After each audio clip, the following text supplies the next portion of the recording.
I have one of our favorite people to talk with, Miss Caitlin Glass. Hi. Yay! Hi. Wow, it's been a while since I've seen you. I can't remember the last time. That's what I was just trying to think. I mean, it's been, what, 3 years? It wasn't OhioCon. We've done something since OhioCon over a year ago, haven't we? I think. Otakon. Otakon? Last year. I wasn't there last year. Well, I did one then. Okay. With John. With John. Yeah. But I haven't seen you in a while. Okay. So. Well, it's good to see you. A lot has happened in the past. Tons. Yeah. Tons has happened. Yeah. Now, on to some few questions here for you. Sure. Okay. Shoot. Go for it. Current title being released is Shuffle. Tell us about the series and the character you play. Shuffle is a harem anime. It's the first time I've ever been in one. Oh my goodness. It's a show about a kid named Reen, played by Jerry Jewell, who lives in a house with this childhood friend, Kaide, and one or both of them, lost parents. No parents really around. And then all of a sudden one day, these two girls show up, and one is like the princess of the demon world, and one's the princess of the god world. So I play the princess of the demon world. All right. But they're kind of the opposites of what you'd think. And it's this world where demons and gods and half gods and stuff just all kind of interact because there's some gate and they can come in and out of it. Okay. So there's me and the princess of the gods, and then Kaide and all these other girls vying for the affection of Reen. Okay. So, and Narine is her name, my character's name, and she's very sweet and really shy. She doesn't know how to cook. What else? She has big ears and long purple hair. Big ears, all right. Yeah, I think she's on the cover of the very first volume. I have to check that out. Yeah. I think we can do that. We're kind of at an You were sort of, yeah. convention. Somebody here should have it. I'm sure someone. Now, you worked on quite a few roles since your start in 2004. What have been some of your favorite series? Or some of your favorite roles?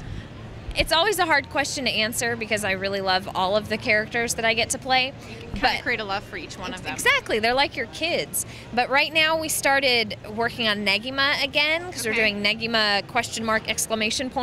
Which is like the season 2, but more like a retelling. It's not really picking up where the other left off. So getting to go back after probably almost 2 years since I've worked on those characters to begin with, I'm having a blast. I love playing Chachamaru, who's a British robot, a robot with a British accent. So that's really fun. And then I also play this girl named Chisame, who's very cynical and like hates everyone in her class and would much rather just be on the internet. And then she has a split personality. So playing her is like playing 2 people. So it's kind of like I play 3 people on the show. Okay. She has an internet personality. She gets back to her room and puts on like cosplay costumes and photoshops them to like make her skinnier, her boobs bigger, her skin perfect, puts them online, and she has the #1 like internet idol site. Ooh. So it's hysterical. The stuff I get to do and say in that show between the 3 of those characters is awesome. Nice. Fun. Now,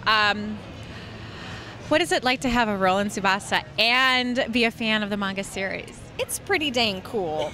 It is. And kind of an honor to have the role. Yes, and also to be a part of a Clamp show, and then a show that combines so many of their beloved characters from throughout the years.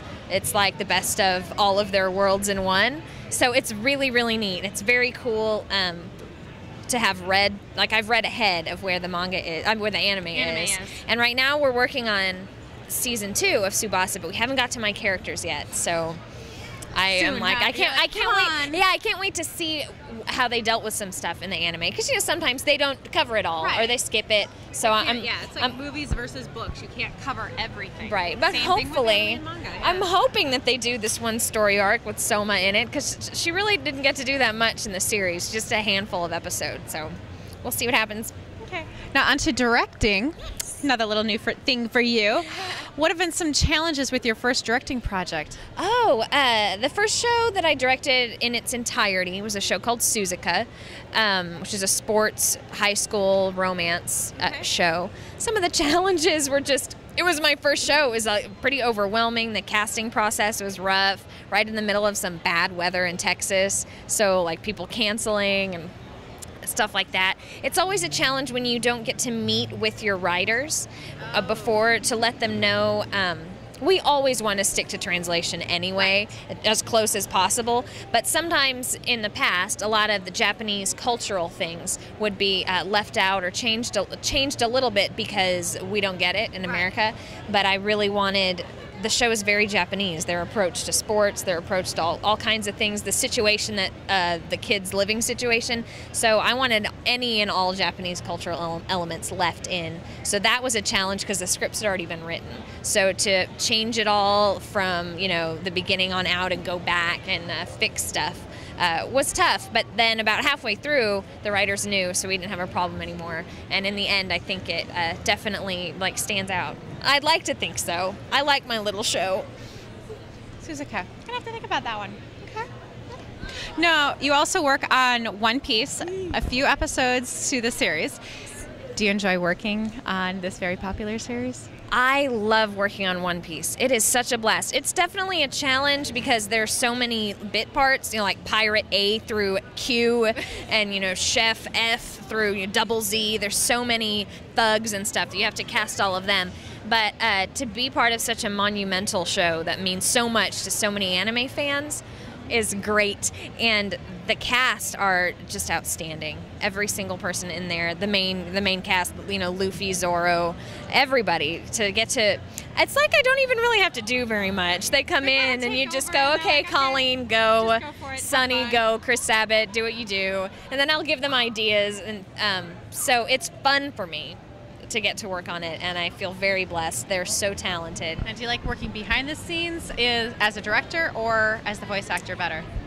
They're two very different things. It's nice to have the control that a director has, but right now I'm appreciating acting a lot more. It's nice to just get in there and just do it and have somebody tell you what to do and like not have to make so many decisions. There's a lot more work into it than what you would think. Yeah, definitely. So I can't really choose between the two because directing pays my bills, but if I could do just acting, I would. Hey, I understand that. You gotta do what you love, right? Exactly. Now, how about adapting and singing anime theme songs? I love doing that. That's something, I've been singing them for a while, for not long after I showed up at Funimation. But besides that, the adapting part I started during Suzuka. There was a song, the closing song, and in the very last episode there's a longer version of it that starts in the very last scene. And the closing song was already in English, and I didn't want, well, not already, we had dubbed it into English, and I didn't want this song within the episode to be in Japanese. None of the other music was in Japanese. Right. And it all kind of happened last minute, and my producer said, well, my producer, who's also the music director for Funimation, Mike McFarland, it's like, well, if you want it done, you're just gonna have to do it yourself. And I'm like, okay. And it's hard because the melody's already there and the meaning is already there, and you have to turn it into a real song that sounds like it was meant to be those words. It was supposed to be, gosh. Yeah. And so that's when I started it, and after that I adapted a lot of the new One Piece themes, the ones that were on TV, and then I think the closing on the DVD, we just released episode 1 through 13 of One Piece, so I did that closing. It's a blast. It's really fun, and it's very cool after I've written it at home to get it to somebody and then hear what it sounds like. Yeah. Vic, I think, sang 1 or 2 of mine, and I was like, it's a song, and I wrote it. Not really, but kind of. But kind of. Kind of. You had quite a bit of hand in it. That's right. Yeah. It's fun. It's very fun. Now, fan question time. Okay. You ready? Yes. Which was your favorite Sailor Moon season, and why? Favorite Sailor Moon season and why? The one where I'm going to be awful in American because I just saw like the American dub to begin with. When Rini showed up, her first season.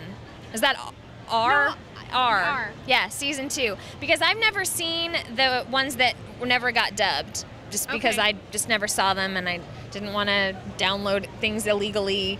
I know I could probably try and buy them and then get like a region DVD player or something. So I haven't seen all the seasons. As big a fan as I am, but of what I've seen, I like season 2 because she's hysterical. I remember that. Yeah. And I've gone back and watched them in just Japanese, and it's like rolling on the floor laughing. She's a hoot. That Rini. I haven't done that part I need to do that. Yeah, there are episodes that they didn't dub that they just kind of like, we don't need that episode. And they're very funny. Now, question 2. Yes. Favorite Sailor Moon movie and why? R, S, or Super S? Okay, we got to go over what happens in these movies so I remember which is which. S, which one is the... Okay. which We one gotta is we gotta like have the we gotta have a little dream- producer help here the because dream one? I'm not. R is when they went to the I moon. remember that. That one's good. Okay, S is with the moon. All of them and the Dream Lady. I don't like that one. I think I like I think the Luna one. Yeah, the second one. Okay. Because it was so different and nice to get to put a minor character in the spotlight for her own movie. Just I think what the movies should be. Like let's feature some other people. You get to see some of the other characters. Yeah, Have and a little more backstory on them. yes. So more I time, like so that yeah. one. Luna's special. Luna. Now, are there any current or upcoming projects that you can tell us that you're working on? I can tell you that I'm working on just Negima. Okay. That's the only one actually that I can talk about. Because we always know that there are things you can't talk Definitely. about. Trying to think if there's anything else, but recording-wise, Shuffle's done and Shin-Chan's done. Like I said, Tsubasa is happening. I don't know when my character shows up again, if she even does. But so Negima is the big one right now, and it's a blast. I don't know when it comes out though. So Okay. Well, I guess Yeah. it just means we're gonna have to look for it on our own. that's right. Maybe they'll say at the Funimation Industry panel. Maybe. Maybe. Maybe we'll know by the end of the weekend. Maybe. All That right. would be good. Yeah. Is that it? That's it. Oh, wow. We're done. How sad. I'm sorry. Well, how are you enjoying your weekend? So far, it's pretty good. I've been busy ever since I got up this morning. Really? Yes. And after this, I go to a Full Metal Alchemist panel. Woohoo! And then I think I have a break. Did you eat yet? I had lunch, but I need to eat more That's food. good. I'm hungry again. But lunch is good. Yes, I did have lunch. All right. Make sure you get some sort of sleep this weekend Yes, ma'am. and eat food. Yes, ma'am. Okay. Okay. It's the mommy and me I coming know. out. Coming so. out, you're practicing. Yeah, exactly. Good practice. All right. Well, we'll see you later. Have a great time this weekend. I shall. And we'll see you at another con. Yay.